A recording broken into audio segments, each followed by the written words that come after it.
Hi എല്ലാവർക്കും SCERT സമഗ്രയിലേക്ക് സ്വാഗതം. ഇന്ന് ന്യൂ SCERT ടെക്സ്റ്റ് ബുക്കിലെ 5ാം ക്ലാസ്സിലെ സോഷ്യൽ സയൻസിലെ 8ാമത്തെ ചാപ്റ്ററായ നാടറിയാം എന്ന ചാപ്റ്ററിലെ തേർഡ് പാർട്ടാണ് വായിക്കുന്നത്. ഓക്കെ. കേരളത്തിലെ വിളവൈവിധ്യം. ഓരോ പ്രദേശത്തെയും കൃഷി അവിടുത്തെ ഭൂപ്രകൃതി, കാലാവസ്ഥ എന്നിവയുമായിട്ട് ബന്ധപ്പെട്ടിരിക്കുന്നു. കൃഷിയെ സ്വാധീനിക്കുന്ന മറ്റ് ഘടകങ്ങളാണ് മണ്ണ്, ജലസേചന സൗകര്യം, സമുദ്രനിരപ്പിൽ നിന്നുള്ള ഉയരം. എന്തൊക്കെയാണ് കൃഷിയെ സ്വാധീനിക്കുന്ന മറ്റ് ഘടകങ്ങൾ? എന്തൊക്കെയാണ്? മണ്ണ്, ജലസേചന സൗകര്യം, സമുദ്രനിരപ്പിൽ നിന്നുള്ള ഉയരം.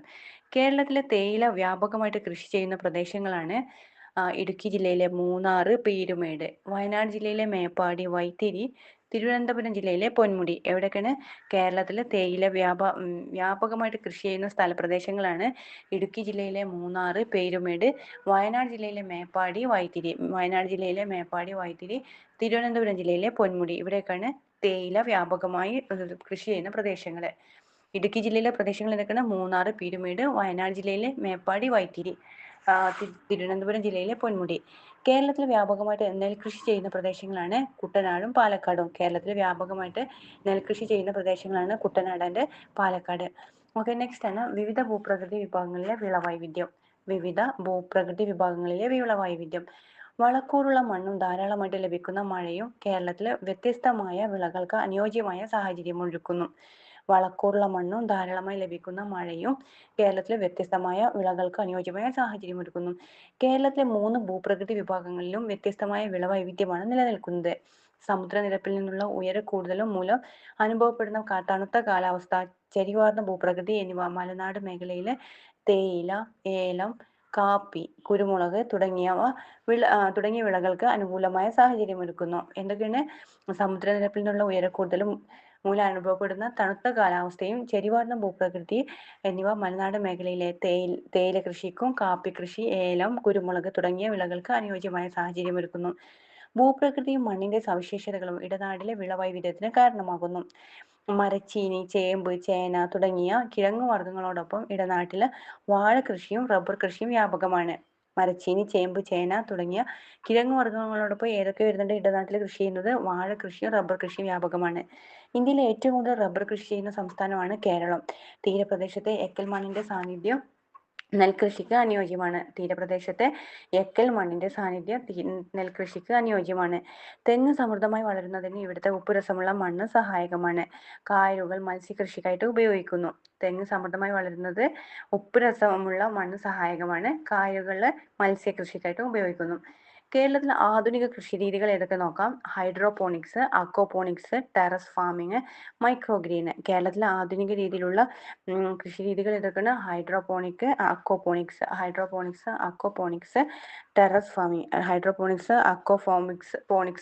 Terrace farming, microgreen. ഇതൊക്കെയാണ് കേരളത്തിലെ ആധുനിക കൃഷിരീതികൾ. ഇനി എന്താണ് മൈക്രോഗ്രീൻ നോക്കാം. ചില പ്രത്യേക ഇനം ഭക്ഷ്യവിളകളെ ഏതാനും നാളുകൾ മാത്രം വളർത്തിയെടുത്ത് ഭക്ഷണത്തിൽ ഉപയോഗിക്കുന്ന രീതിയാണ് മൈക്രോഗ്രീൻ. അത് നെക്സ്റ്റ് ഒരു സെക്ഷൻ ചെയ്യാം. ഓക്കെ. ഇനി ഒരു പ്രദേശത്ത് കാർഷിക സമൃദ്ധി ഉണ്ടാകാൻ ആവശ്യമായ അനുകൂല ഘടകങ്ങൾ എന്തൊക്കെയാണ്? അനുകൂല ഭൂപ്രകൃതി, വളക്കൂറുള്ള മണ്ണ്. എന്താ വായിക്കുന്നത്? ഒരു പ്രദേശത്ത് കാർഷിക സമൃദ്ധി ഉണ്ടാക്കാൻ ആവശ്യമായ അനുകൂല ഘടകങ്ങളാണ് അനുകൂല ഭൂപ്രകൃതി, വളക്കൂറുള്ള മണ്ണ്, അനുയോജ്യമായ കാലാവസ്ഥ, മനുഷ്യ വിഭവശേഷി, ജലസേചന സൗകര്യം, ആധുനിക സാങ്കേതിക വിദ്യ, മേന്മയുള്ള വിത്ത്. ഇതൊക്കെ നമുക്ക് ബേസിക് ഫാക്ട്സ് ആണ്, നമുക്ക് അറിയുന്നതാ. അനുകൂല ഘടകങ്ങളുടെ അപര്യാപ്തത കാർഷിക പ്രതിസന്ധിക്ക് കാരണമാകുന്നു. ഓരോ ഭൂപ്രകൃതി വിഭാഗങ്ങളിലുള്ള മണ്ണ്, നിലനിൽക്കുന്ന കാലാവസ്ഥ, ലഭിക്കുന്ന മഴ എന്നിവയ്ക്ക് അനുസൃതമായാണ് അവിടുത്തെ കൃഷി രൂപപ്പെട്ടിട്ടുള്ളത്.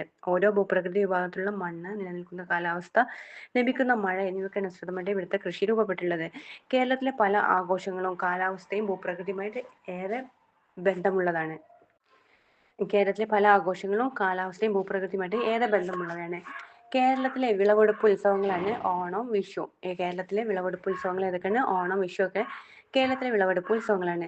കാലാവസ്ഥയും ഭൂപ്രകൃതിയുമായിട്ട് ബന്ധപ്പെട്ട കേരളത്തിലെ ആഘോഷങ്ങൾക്ക് ഉദാഹരണങ്ങളാണ് കേരളത്തിലെ ജലാശയങ്ങളിൽ നടക്കുന്ന വള്ളംകളി മത്സരങ്ങൾ, വയലുകളിൽ നടക്കുന്ന കാളപൂട്ട് മത്സരങ്ങൾ. ഇതൊക്കെ കാലാവസ്ഥയും ഭൂപ്രകൃതിയുമായി ബന്ധപ്പെട്ട് കേരളത്തിലെ ആഘോഷങ്ങൾക്ക് ഉദാഹരണങ്ങളാണ് കേരളത്തിലെ ജലാശയങ്ങളിൽ നടക്കുന്ന വള്ളംകളി മത്സരങ്ങൾ, വയലുകളിൽ നടക്കുന്ന കാളപൂട്ട് മത്സരങ്ങളൊക്കെ കാലാവസ്ഥയും ഭൂപ്രകൃതിയുമായിട്ട് ബന്ധപ്പെട്ട കേരളത്തിലെ ആഘോഷങ്ങൾക്ക് ഉദാഹരണമാണ്. ഓക്കെ, ഇനി നെക്സ്റ്റ് ആണ് കേരളത്തിലെ തൊഴിൽ വൈവിധ്യം. ഓരോ ഭൂപ്രകൃതി വിഭാഗങ്ങളിലും വൈവിധ്യമാർന്ന കാർഷിക പ്രവർത്തനങ്ങളാണ് നടക്കാറുള്ളത്. കാർഷിക രംഗത്തെ പുരോഗതിയോടൊപ്പം മറ്റ് തൊഴിൽ മേഖലകളിൽ പുരോഗതിയും ജനജീവിതം മെച്ചപ്പെടുത്തുന്നതിന് പ്രധാനമാണ്. ഒരു പ്രദേശത്തെ ജനങ്ങളുടെ പുരോഗതി നിർണ്ണയിക്കുന്നതിൽ അവിടുത്തെ പ്രകൃതി വിഭവങ്ങൾക്കും മനുഷ്യ വിഭവങ്ങൾക്കും പങ്കുണ്ട്. ഓരോ പ്രദേശത്തെയും ഭൂപ്രകൃതിയും കാലാവസ്ഥയും അനുഗുണമായിട്ടാണ് അവിടുത്തെ തൊഴിൽ സംസ്കാരം രൂപപ്പെട്ടിട്ടുള്ളത്. ഉദാഹരണം, കായലോരങ്ങളിൽ തൊണ്ട് തല്ലലും കയറുപിരിക്കലും, കുട്ടനാട്ടിലെ നെൽകൃഷിയും താറാവ് വളർത്തലും, ഇതൊക്കെ അതിന് ഉദാഹരണങ്ങളാണ്. ഇതിന്റെ പ്രത്യേകത, ഓരോ പ്രദേശത്തെ ഭൂപ്രകൃതിക്കും കാലാവസ്ഥക്കും അനുഗുണമായിട്ടാണ് അവിടുത്തെ തൊഴിൽ സംസ്കാരം രൂപപ്പെട്ടിട്ടുള്ളത്. ഇനി തൊഴിലും ഭൂപ്രകൃതിയും. കേരളത്തിലെ വിവിധ ഭൂപ്രകൃതി വിഭാഗങ്ങളിലെ ജനങ്ങൾ വ്യത്യസ്തമായ തൊഴിലുകളാണ് ഏർപ്പെട്ടിട്ടുള്ളത്. വ്യത്യസ്തമായിട്ട് തൊഴിലുകളാണ് ഏർപ്പെട്ടിട്ടുള്ളത്. മലനാട്ടിലുള്ള പ്രത്യേകത എന്തായിരിക്കും? മലനാട്ടിലുള്ള തൊഴിലുകൾ മെയിനായിട്ട് തേയില കൃഷി, റബ്ബർ കൃഷി, കാപ്പി കൃഷി, ഇതൊക്കെയാണ് മലനാട്ടിലെ. ഇടനാട്ടിലാണെങ്കിൽ തെങ്ങ് കൃഷി, റബ്ബർ കൃഷി, നെൽകൃഷിയൊക്കെ ഇടനാട്ടില്. തീരപ്രദേശത്താണെങ്കിൽ മത്സ്യബന്ധനവും നെൽകൃഷിയും. ഒക്കെ വരുന്നുണ്ട്. നെക്സ്റ്റ് ആണ് കേരളവും പ്രകൃതി ദുരന്തങ്ങളും. ജീവനും സ്വത്തിനും പരിസ്ഥിതിക്കും അപായകരമായ പ്രകൃതി പ്രതിഭാസങ്ങളാണ് പ്രകൃതി ദുരന്തങ്ങൾ. ഇത്തരം പ്രകൃതി ദുരന്തങ്ങൾ മനുഷ്യരെയും മറ്റു ജീവജാലങ്ങളെയും പ്രതികൂലമായിട്ട് ബാധിക്കുന്നു. പരിസ്ഥിതി ദുർബല പ്രദേശങ്ങൾ ധാരാളമുള്ള ഭൂപ്രകൃതിയാണ് കേരളത്തിനുള്ളത്. പരിസ്ഥിതി ദുർബല പ്രദേശങ്ങൾ ധാരാളമുള്ള ഭൂപ്രകൃതിയാണ് കേരളത്തിനുള്ളത്.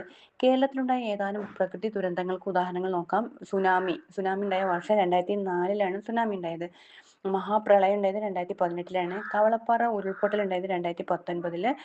പെട്ടിമുടി ഉരുൾപൊട്ടൽ ഉണ്ടായത് 2020. 2018, 19, 20. 18 മഹാപ്രളയം ഉണ്ടായി. കവളപ്പാറ ഉരുൾപൊട്ടൽ 2019. പെട്ടിമുടി ഉരുൾപൊട്ടലാണെങ്കിൽ അത് 2020. സുനാമി ഉണ്ടായത് 2004. മനുഷ്യരുടെ ഇടപെടൽ മൂലമുണ്ടാകുന്ന പ്രതിസന്ധികൾ കൂടാതെ ചില പ്രകൃതി ദുരന്തങ്ങളും ജീവലോകത്തെ ഹാനികരമായിട്ട് ബാധിക്കുന്നുണ്ട്. ജീവനും സ്വത്തിനും പരിസ്ഥിതിക്കും അപായകരമായ ചില പ്രകൃതി ദുരന്തങ്ങളാണ് ചുഴലിക്കാറ്റ്, പ്രളയം, ഉരുൾപൊട്ടൽ, കാട്ടുതീ, സുനാമി, ഭൂമികുലുക്കം. ഇതൊക്കെ ജീവനും സ്വത്തിനും പരിസ്ഥിതിക്കും അപായകരമായിട്ടുള്ള പ്രകൃതി ദുരന്തങ്ങളാണ്. ചുഴലിക്കാറ്റ്, കാട്ടുതീ, പ്രളയം, സുനാമി, ഉരുൾപൊട്ടൽ, ഭൂമികുലുക്കം, ഇതൊക്കെ. ഓക്കെ, നെക്സ്റ്റ് ആണ് ദുരന്ത നിവാരണവും ലഘൂകരണവും. ദുരന്ത നിവാരണത്തിനും ലഘൂകരണത്തിനുമായിട്ട് നടത്തുന്ന മുന്നൊരുക്കങ്ങളെ മൂന്നായിട്ട് തിരിക്കാം. ദുരന്ത നിവാരണത്തിനും ലഘൂകരണത്തിനുമായിട്ട് നടത്തുന്ന മുന്നൊരുക്കങ്ങളെ മൂന്നായിട്ട് തിരിക്കാം. ദുരന്തപൂർവ്വ നിവാരണ പ്രവർത്തനം, ദുരന്ത സമയത്ത് രക്ഷാപ്രവർത്തനം, ദുരന്താനന്തര പ്രവർത്തനം. ദുരന്തപൂർവ്വ നിവാരണ പ്രവർത്തനം, ദുരന്ത സമയത്ത് രക്ഷാപ്രവർത്തനം, ദുരന്താനന്തര പ്രവർത്തനം. അവ എന്താണെന്ന് നോക്കാം. ദുരന്തപൂർവ്വ നിവാരണ പ്രവർത്തനം എന്നുള്ള ആധുനിക സാങ്കേതിക വിദ്യയുടെ സഹായത്തോടെ ചില ദുരന്തങ്ങളെ മുൻകൂട്ടി അറിയാൻ കഴിയും. ദുരന്ത സാധ്യത മേഖലകളിൽ മുന്നറിയിപ്പുകൾ നൽകി ബോധവൽക്കരണത്തിനും ജനങ്ങളെ മാറ്റിപ്പാർപ്പിക്കുന്നതിനുള്ള നടപടികൾ സ്വീകരിക്കുക. അതാണ് ദുരന്തപൂർവ്വ നിവാരണ പ്രവർത്തനം. ഇനി ദുരന്ത സമയത്തെ രക്ഷാപ്രവർത്തനം എന്താ?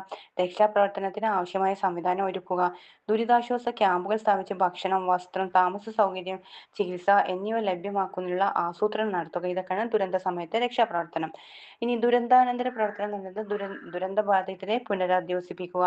ഭാവിയിൽ ഉണ്ടാകാൻ സാധ്യതയുള്ള ദുരന്ത സാഹചര്യങ്ങളെ പ്രതിരോധിക്കുന്നതിനുള്ള നടപടികൾ സ്വീകരിക്കുക. ഇതൊക്കെയാണ് ഭാവിയിൽ ദുരന്തം ഉണ്ടാകാൻ സാധ്യതയുള്ള സാഹചര്യങ്ങളെ പ്രതിരോധിക്കാനുള്ള നടപടികൾ സ്വീകരിക്കുക. ഇതൊക്കെയാണ് ദുരന്താനന്തര പ്രവർത്തനം. ഓക്കെ, നെക്സ്റ്റ് ആണ് പ്രകൃതി ദുരന്തങ്ങളുടെ നിവാരണത്തിനും ലഘൂകരണത്തിനുമായിട്ട് പ്രവർത്തിക്കുന്ന സർക്കാർ വകുപ്പുകളും സംവിധാനങ്ങളും നോക്കാം. കേരള റവന്യൂ ദുരന്ത നിവാരണ വകുപ്പ്. എന്തൊക്കെയാണ് പറയുന്നത്? പ്രകൃതി ദുരന്തങ്ങളുടെ നിവാരണത്തിനും ലഘൂകരണത്തിനുമായിട്ട് പ്രവർത്തിക്കുന്ന സർക്കാർ വകുപ്പുകളും സംവിധാനങ്ങളുമാണ് കേരള റവന്യൂ ദുരന്ത നിവാരണ വകുപ്പ്, സംസ്ഥാന ദുരന്ത നിവാരണ അതോറിറ്റി, ജില്ലാ ദുരന്ത നിവാരണ അതോറിറ്റി, ദുരന്ത സാധ്യത അപഗ്രഥന cell, Land and Disaster Management Institute. Kerala revenue ദുരന്ത നിവാരണ വകുപ്പ്, സംസ്ഥാന ദുരന്ത നിവാരണ അതോറിറ്റി, ജില്ലാ ദുരന്ത നിവാരണ അതോറിറ്റി, ദുരന്ത നിവാരണ സാധ്യത അപഗ്രഥന cell, Land and Disaster Management Institute. Okay, next ആണ് അപകട സാധ്യതയുള്ള പ്രദേശങ്ങളിൽ താമസിക്കുന്നവർ എടുക്കേണ്ട മുൻകരുതലുകൾ എന്തൊക്കെയാണ്? നീന്തൽ പരിശീലനം, ലൈഫ് ജാക്കറ്റ് അല്ലെങ്കിൽ സുരക്ഷാ വസ്ത്രം, അപായ മുന്നറിയിപ്പ് സംവിധാനം. എന്തൊക്കെയാണ്? നീന്തൽ പരിശീലനം, സുരക്ഷാ വസ്ത്രം ധരിക്കണം, അപായ മുന്നറിയിപ്പ് സംവിധാനങ്ങളൊക്കെ ഉണ്ടായിരിക്കണം. ദുരന്തം ലഘൂകരിക്കാനുള്ള പ്രവർത്തനങ്ങളാണ് ദുരന്ത മുന്നറിയിപ്പ് സംവിധാനങ്ങൾ ഏർപ്പെടുത്തുക, ദുരിതാശ്വാസത്തിനും രക്ഷാപ്രവർത്തനത്തിനും ഉപകരണങ്ങൾ നൽകി പരിശീലിപ്പിക്കുക. പരിശീലനം നേടിയ സന്നദ്ധ പ്രവർത്തകരുടെ സേവനം ഓരോ സന്ദർഭത്തിലും ഉറപ്പുവരുത്തുക. ദുരന്തം ലഘൂകരിക്കാനുള്ള പ്രവർത്തനങ്ങൾ എന്തൊക്കെയാണ്?